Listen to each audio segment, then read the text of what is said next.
আমি কিন্তু তোমাকে অবিশ্বাস করি না, আর আমি এমন কোনো কাজ করি না যেখানে আমাকে অবিশ্বাস করুক। আমি নিজের কাছে কিন্তু এ ব্যাপারে খুবই পরিষ্কার, কোনো মানুষ আমাকে অবিশ্বাসী বলতে পারবে না। আমি জানি শিমু, আমি জানি সেরকম মেয়ে তুমি নও। আমি কিন্তু তোমাকে একেবারেই সন্দেহ করি না। ও তোমার বোধহয় দেরি হয়ে যাচ্ছে না, বেরোতে হবে। তা তো একটু হয়েছে। তুমি কিন্তু সাবধানে থেকো, হ্যাঁ? ঠিক করে থেকো। আসি। শিমু শোনো। আবার কি হলো? না না, আমি তোমাকে বিরক্ত করছি না। তুমি একবার একটু আসবে কাছে। কি হয়েছে? আমার এই হাতটা একবার একটু তোমার গালে ছোঁয়াতে দেবে?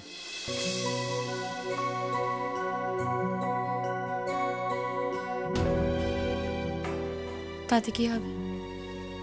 না, হবে না কিছুই। ওই আমার টাচটা তোমার কাছে থেকে যাবে, হয়তো তাতে তোমার দিনটা একটু ভালো যাবে।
একবার কখনো ভেবে দেখেছো যদি কোনো দিন কোনো মেয়ে এরকম একটা ঘটনা ঘটায়, সহ্য করতে পারবে?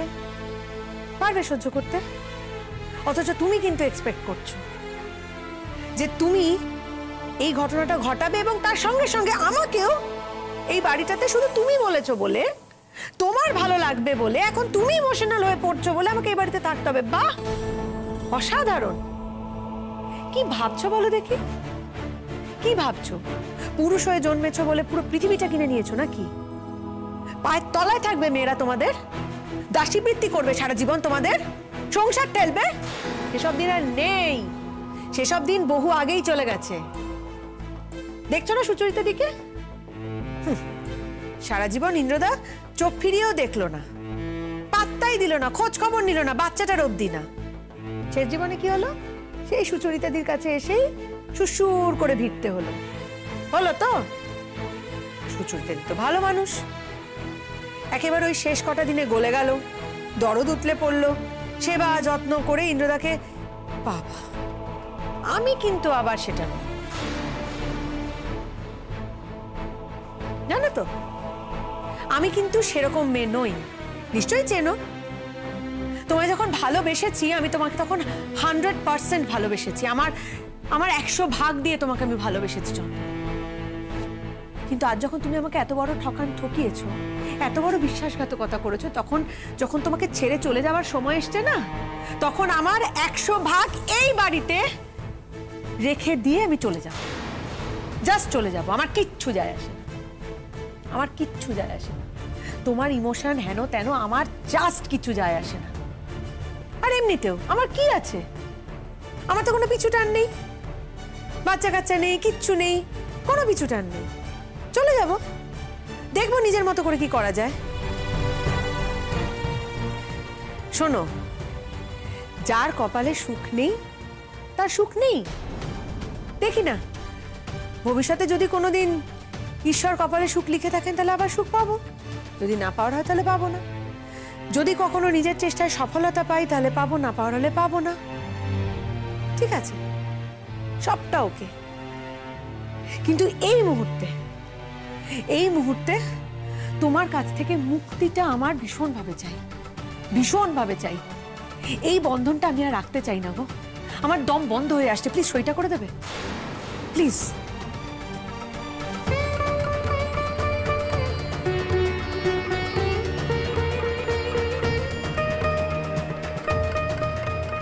করে দিচ্ছি।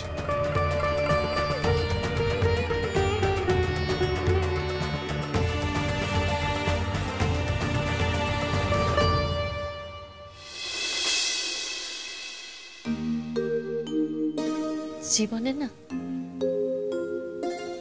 আনন্দ করে বাঁচো পরাগ। আনন্দ না থাকলে জীবনে বেঁচে থাকা যায় না। আমি জানি তোমার মনে হয় কি আছে জীবনে আনন্দ করার মতো। তোমার জীবনে এমন কোনো ঘটনা ঘটেনি যেখানে তুমি আনন্দ করবে, কিন্তু জানো এই পৃথিবীতে বেঁচে থাকার আনন্দটাই না সব থেকে বড় আনন্দ।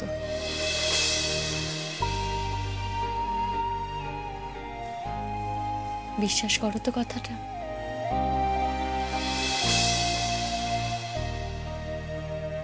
কি হলো, এইভাবে তাকিয়ে আছো?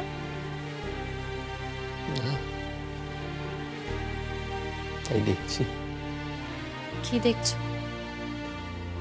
তোমাকে দেখছি। সেই রোজকারই তো মুখ, আলাদা করে দেখছো কেন? হ্যাঁ, ঠিকই বলেছ। রোজই তোমাকে দেখি, আর রোজ তোমাকে নতুন করে আবিষ্কার করি, জানো তো। এই যে তুমি একটু আগে বলছিলে না, বেঁচে থাকার আনন্দ, বেঁচে থাকার আনন্দটাই হচ্ছে আসল। আমি ভাবি, জানো তো শিমু, এই আনন্দটা যদি আমিও পেতে পারতাম। তার মানে তুমি বলতে চাইছো তোমার জীবনে এখন বেঁচে থাকার কোনো আনন্দ নেই? আচ্ছা, এই যে তুমি আমাকে বলেছিলে যে তুমি আমার জীবনে এসো, দেখো আমি তো তোমার জীবনে এলাম। আমি কি ভেবেছিলাম জানো তো, আমি তোমার জীবনে আসার পর তোমার জীবনে অন্তত একটুখানি তুমি আনন্দ পাবে। আমি বুঝতে পারি সারাটা দিন তুমি একা একা বাড়িতে থাকো,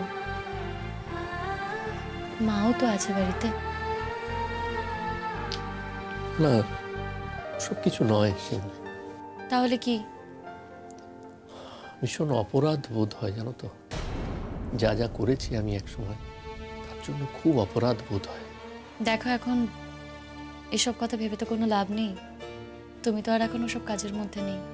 যা অতীত সেটা অতীত, সেটা ভেবে আর কোনো লাভ নেই। লুক ফরওয়ার্ড, সামনের দিকে তাকাও।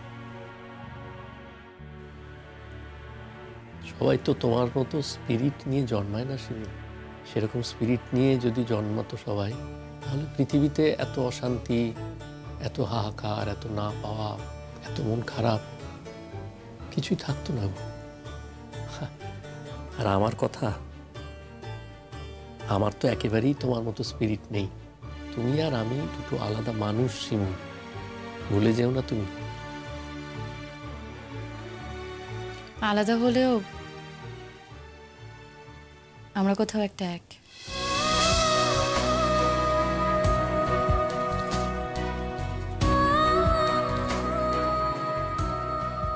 তা না হলে তো একসঙ্গে থাকতে পারতাম না। আচ্ছা, তুমি এবারে এসো, তোমার দেরি হয়ে যাচ্ছে, আর দেরি করো না।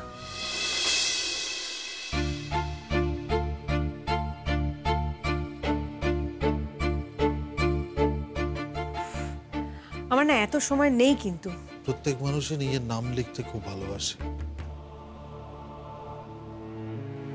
আজ নিজের নাম লিখতে গিয়ে মনে হচ্ছে যে এরকম যন্ত্রণাদায়ক আর কিচ্ছু হতে পারে না। তোমার কথাগুলো শুনে না আমার একটুও কষ্ট হচ্ছে না গো, একটুও দুঃখ হচ্ছে না, আমার বিশ্বাসই হচ্ছে না কথাগুলো। আমার মনে হচ্ছে তুমি তো আবার অভিনয় করছো। তুমি এক কাজ করলে পারো, তোকে একটা অভিনয়ের স্কুল খুলে অভিনয় শেখাতে পারো তো।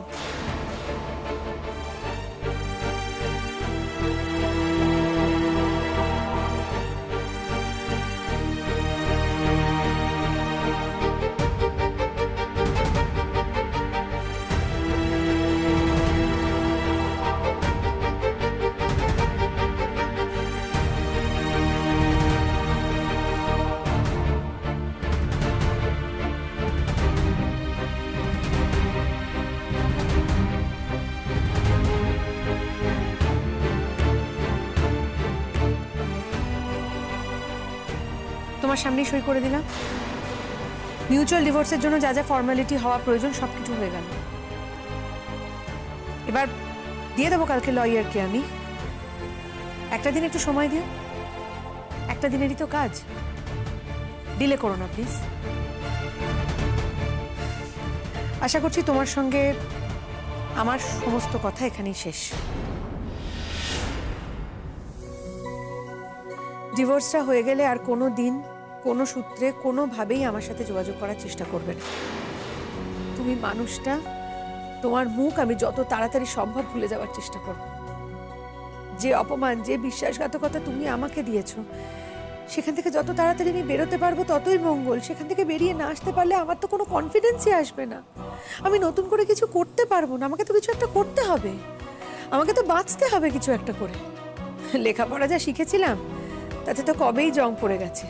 এখন সেগুলোকে আবার ঘষা মাজা করে নিজেকে তো যোগ্য করে তুলতে হবে। বলো, নিজের পায়ের তলার মাটিতে যে শক্ত করতে হবে, কিছু একটা করে আমাকে তো বাঁচতে হবে। আমায় ক্ষমা করে দিও বিপাশা। না, কখনো না। তোমার মতো ক্রিমিনালকে আমার পক্ষে ক্ষমা করা কোনো দিন সম্ভব না। সরি। আমি জানি সেটা, তবু বলছি ক্ষমা করে দিও। মানুষের জীবন আর কদিন বলো? তোমার মতো মানুষের জীবন অনেক দিন। তুমি ভেবো না তুমি এত সহজে পার পেয়ে যাবে জীবন থেকে।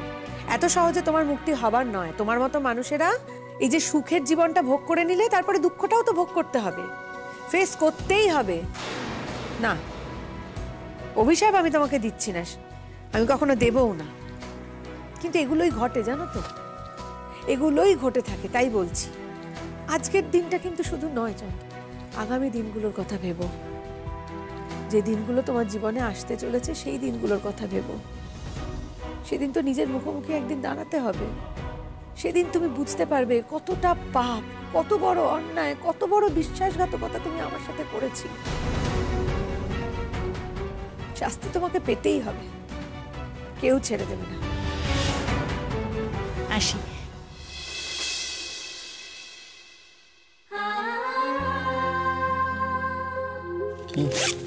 দাঁড়াও, কি করছো? দাঁড়াও না। তুমি তো চকলেট খেতে ভালোবাসো, এই চকলেটগুলো তোমার জন্য কিনেছিলাম।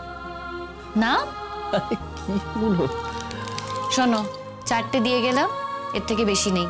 আমি চলে যাওয়ার পর একটা খাবে, দুপুরবেলা খাওয়া দাওয়ার পর একটা খাবে, বিকেলবেলা একটা খাবে, আর আমি ফিরে আসার আগে আরেকটা শেষ করে দিও, কেমন? তুমি কি মানে আমাকে বাচ্চাদের মতো ট্রিট করছো? তুমি তো এখন বাচ্চাই হয়ে গেছো। শোনো, লক্ষ্মী ছেলে হয়ে থাকবে, বুঝলে? খাওয়া দাওয়া করে নেবে, ওষুধও খাবে, আর মায়ের কথা শুনে চলবে। আমি আসি, যত তাড়াতাড়ি সম্ভব ফিরে আসবো। না না, তোমাকে সেরকম ভাবে তাড়াহুড়ো করে আসতে হবে না শিমুল। তুমি যাও, যতটা সময় তোমার ওখানে লাগে সেটা কাটিয়ে তুমি এসো। তুমি তো এতগুলো ছেলে মেয়ের দায়িত্ব নিয়েছো, সেই দায়িত্বটা তো তোমাকে প্রমাণ করতে হবে। শিমুল, আমি চাই আমার বউ সকলের থেকে আলাদা হোক, সে একেবারে সেরা হোক, আমি সেটা চাই। সবাই যেন একেবারে আঙুল দিয়ে দেখিয়ে বলতে পারে যে এই দেখো, এই হচ্ছে শিমুল ব্যানার্জি, সবার থেকে আলাদা, সব থেকে শ্রেষ্ঠ টিচার। এটা আমি চাই।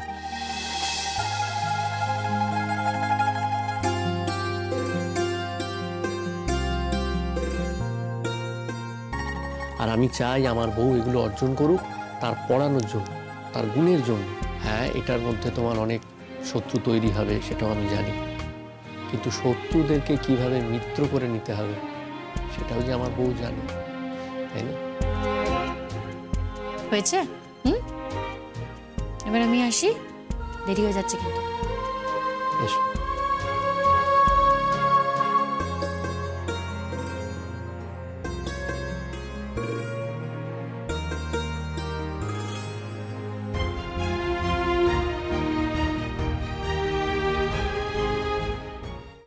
যাও, আজ থেকে তোমার সঙ্গে আমার সমস্ত বন্ধন ছিন্ন হলো। এই তো শুরু হলো আমার একার পথ চলা। কি ভেবেছিলে তুমি? খুব কান্নাকাটি করব, কেঁদে কেটে একসা হয়ে যাব। ভুল না তোমার। আমিও ভেবেছিলাম, জানো তো, আমি বোধহয় ওরকমই করব। কিন্তু এখন দেখছি না, আমার খুব হালকা লাগছে, আমার ফুরফুরে লাগছে। মনে হচ্ছে আমার বুকের ওপর একটা পাথর বোধহয় চেপে বসেছিল, যেটা নেমে গেল ফাইনালি। আর তোমার মতো একটা ক্রিমিনালের হাত থেকে আমি রক্ষা পেলাম, এটা কি কম বড় কথা বলো তো? তোমার মতো একটা বাজে মানুষের ছায়া থেকে আমি সরে আসতে পেরেছি, এটা আমার বিরাট জয়। আমি জানি না জীবনে হয়তো এরপরে আমার অনেক জয়ের মুহূর্ত আসবে, কিন্তু কোনোটাই এই মোমেন্টটাকে টাচ করতে পারবে না, একটাও না। যাকে তুমি এখন এঘর থেকে যাও। আমার কেন জানি না আজকে তোমার সঙ্গে হয়তো বেশি হয়তো কথা বলে ফেলছি, বিরক্তিকর লাগছে। প্লিজ চলে যাও ঘর থেকে।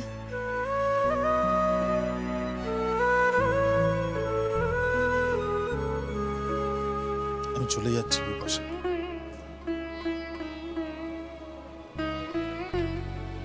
আমি জানি তুমি ভালো থেকো, এটা বলারও মুখ নেই আমার। তবু আমি মনে মনে সারা জীবন এটা চাইবো যে প্লিজ প্লিজ আর একটাও কথা বলো না। আর একটা কথাও আমি তোমার থেকে শুনতে চাইছি না। আমার ছাদ থেকে আকাশটা কেড়ে নিয়েছো, আমার পায়ের নিচ থেকে জমিটা সরিয়ে দিয়েছো, আমাকে হাওয়ায় ভাসিয়ে রেখেছো, আর এখন বলছো ভালো থেকো। কতটা নির্লজ্জ, কতটা অভদ্র, কতটা বেহায়া একটা মানুষ হতে পারে গো, কত দূর। তোমাকে না দেখলে না সেটা বুঝতে পারতাম না, তুমি একটা জল জ্যান্ত প্রমাণ তার। তোমাদের মতো মানুষের সঙ্গে না কথা বলাটা বেকার, কারণ তোমাদের লজ্জা ঘৃণা কিচ্ছু নেই, কিচ্ছু নেই। যাকে আমার সঙ্গে যা করলে তো করলে, আমাকে তো যা ঠকান ঠকিয়েছো, ভালো করেছো। আমি পেরেছি ম্যানেজ করতে, আমি ম্যানেজ করে নিয়েছি, সামলে নিয়েছি। দোহাই তোমার, মধুরিমার সঙ্গে ওটা করো না, কিন্তু অন্তত তোমার বাচ্চাটার মুখের দিকে তাকিয়ে এটা করো না। ওকে অন্তত ওর বাবা সম্পর্কে এমন কোনো ইমপ্রেশন দিও না যাতে ও আরো ট্রমাটাইজড হয়ে যায়। অলরেডি ওর অনেক ক্ষতি হয়েছে, অনেক ক্ষতি হয়েছে, অনেক সাফার করেছে মেয়েটা। ওকে আর সাফার করিও না। ওকে ওর বাবা সম্পর্কে রেসপেক্টফুল হতে শিখিও। এমনই আচরণ করো ওর সঙ্গে, ওর মার সঙ্গে, যাতে ওই বাচ্চাটা অন্তত তোমাকে রেসপেক্ট করে। আমি জানি না এই কথাগুলো যে তোমাকে বলছি সেগুলো তুমি বুঝছো কিনা আদৌ। আমি জানি না কথাগুলো তোমাকে বলার কোনো অর্থ আছে কিনা। তুমি বুঝবে না, বুঝলেও সেটা মানবে না। তবু আমার বলার আমি বললাম। তুমি না প্লিজ আর এখানে দাঁড়িয়ে থেকো না তো। তুমি যতক্ষণ এখানে দাঁড়িয়ে থাকবে তত আমার অস্বস্তি বাড়বে। তুমি প্লিজ এখান থেকে চলে যাও। তুমি গেলে আমার একটু রিলিফ হয়, আমি একটু শান্তিমতো থাকতে পারি। যাও।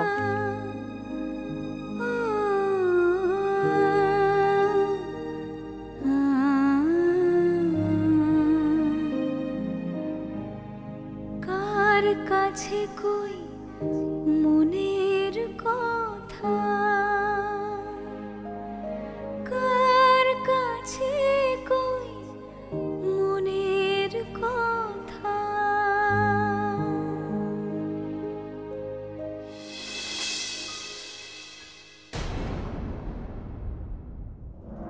মা, ও মা, ভেবেছিলাম দেরি হবে ফিরতে, দেখো তাড়াতাড়ি ফিরে গেছি। এসে গেছে বৌমা, খুব ভালো হয়েছে। খুব, আমি দিয়ে দাও না। আমি পারবো। দেখো দেখি, খুব ভালো হচ্ছে বৌমা। আজ আমার ছেলে কি করেছে জানো? আরে সেই যে তুমি যাবার পর সে দুপুরবেলায় খেয়ে দিয়ে ঘুমিয়েছে, আমি একবার চুপি চুপি গিয়ে দেখলুম শুধু ঘুমোচ্ছে না গো, একেবারে দরজা বন্ধ করে ঘুমোচ্ছে। ভাবলুম থাক, ঘুমোয় নে, ঘুমোচ্ছে যখন থাক, আর ডাকলুম নে। আবার এখন তোমার জন্য অপেক্ষা করছিলাম, মনে মনে ভাবছিলাম যে চা খাওয়ার তো সময় হয়ে এলো, বৌমা যদি সত্যি দেরি করে আসে তাহলে আমি কি করি। যাও যাও যাও, এবার ডেকে তোলো। হ্যাঁ হ্যাঁ ডাকছি। আসলে কি বলো, তোমার অনেক কড়া কড়া ওষুধ খাচ্ছে তো, তাই হয়তো ঘুমোচ্ছে। যত ঘুমোবে তত শরীরটা বেটার হবে। আর যত জেগে থাকবে মাথায় সব আবল তাবল চিন্তা ভাবনা করবে। ঘুমোচ্ছে ভালোই হয়েছে, তাড়াতাড়ি সুস্থ হয়ে উঠবে দেখো। ঠিক বলেছো তুমি মা, সত্যিই তো রাতে ঘুম হয় না। আমি না আজকাল যে আমার কি হয়েছে জানো, খালি সব কিছুতে ভারী উদ্বেগ, ভারী উদ্বেগ।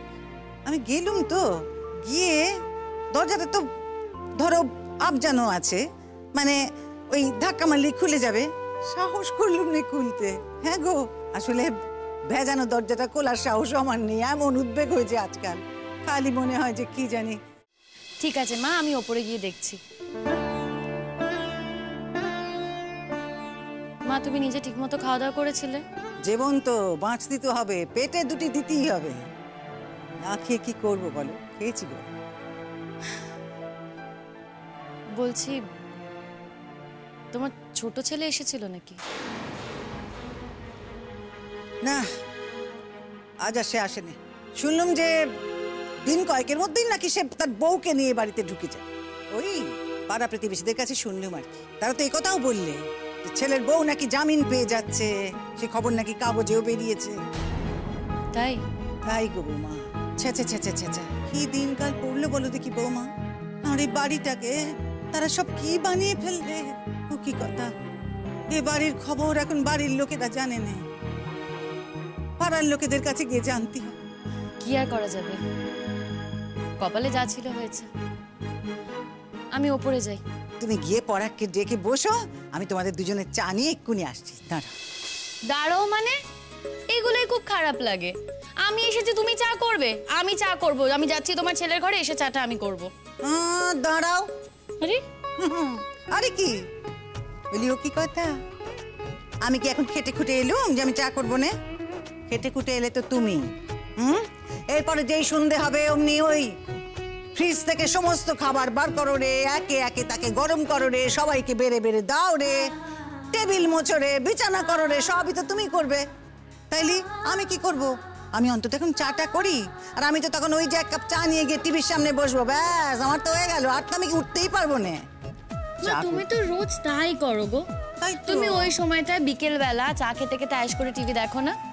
আজও তাই করবে। আর কোনো কথা না, আমি তোমার ছেলের ঘরে গেলাম। বলিও কি কথা? না কোনো কথা না, আমি করবো চা। দেখো দেখি বৌমা। কি গো কোথায়? দেখো বলেছিলাম দেরি হবে ফিরতে, তাড়াতাড়ি কিন্তু ফিরে এসেছি। ওষুধ খাওয়ার সময় হয়ে গেছে। বাথরুমে তো নেই, বাথরুম তো খোলা, তাহলে গেল কোথায়? পরাগ, এ কি ওষুধের বাক্সটা এখানে কেন পড়ে? ওষুধগুলো নেই। এ কি এখানে যে সুটকেস ছিল সেটাও তো নেই, ওষুধও নেই। ও কোথায় যাবে?